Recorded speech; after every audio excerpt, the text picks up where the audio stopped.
Las propiedades de la materia la podemos también clasificar en dos grupos, en extensivas y en intensivas.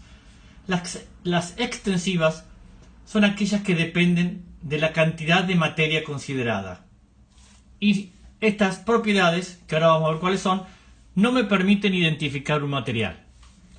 ¿Cuáles son las propiedades extensivas? La longitud, el peso, el volumen, la masa. Por ejemplo, si yo fuera a una verdulería y hubiera bananas, ¿sí? El peso, si yo peso una sola banana, va a tener un peso determinado. Si yo peso otra banana, va a ser otro peso, y así sucesivamente si peso media docena o si peso una docena. ¿Qué quiere decir? Que en la medida que aumente la cantidad de materia, el peso va a variar. Entonces, las medidas extensivas, como el peso, dependen de la cantidad de materia que yo estoy midiendo. Lo mismo si yo tuviera un sachet de leche, ¿no es cierto? El volumen de una caja de leche. ¿El volumen cuánto es? 1 litro. Bien.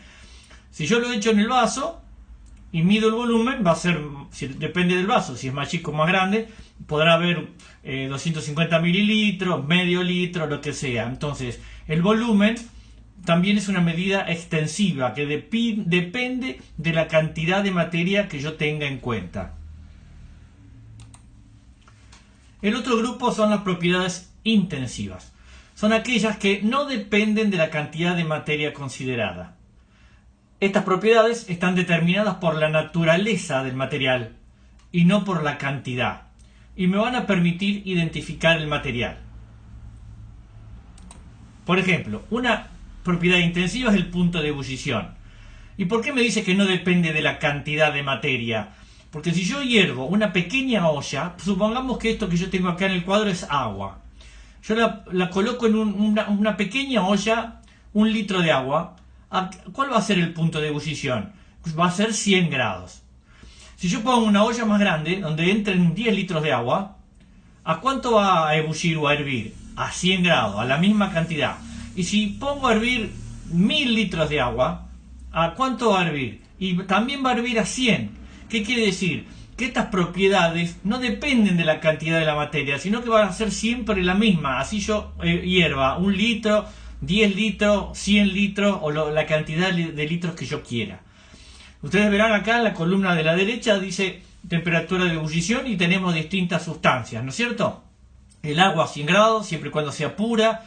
Tenemos el alcohol, que ya habíamos hecho un ejercicio, que hierve a 78 grados. Otra propiedad intensiva es el punto de fusión, es decir, el punto en el cual pasamos del sólido al líquido, ¿no es cierto? Entonces, acá tenemos un ejemplo del agua también. El agua, si miramos la columna que está marcada con la flecha, el agua a 0 grados empieza a pasar del estado sólido al líquido. Y tenemos distintas temperaturas de fusión, como el plomo, aluminio, oro, cobre. ¿Qué hace? Esto caracteriza a cada uno de los elementos. Por eso decimos que con estas propiedades yo lo puedo identificar. ¿Por qué? Porque si yo tengo una sustancia que no sé qué es, y veo a qué temperatura se funde, y yo voy a saber, y si miro, supongamos, y es 0 grados, es agua, acá y en todos lados. Si la temperatura es 327, es plomo, me ayuda a identificar el material. También son propiedades intensivas la escala de dureza de los minerales. Ustedes fíjense en la imagen, tenemos desde el 1, que es el talco, que es el menos duro, que nosotros lo podemos triturar muy fácilmente, hasta el punto 10 de los minerales, que sería el diamante, que es el mineral más duro que existe en la naturaleza. También son la conductividad eléctrica, el color, la tensión superficial,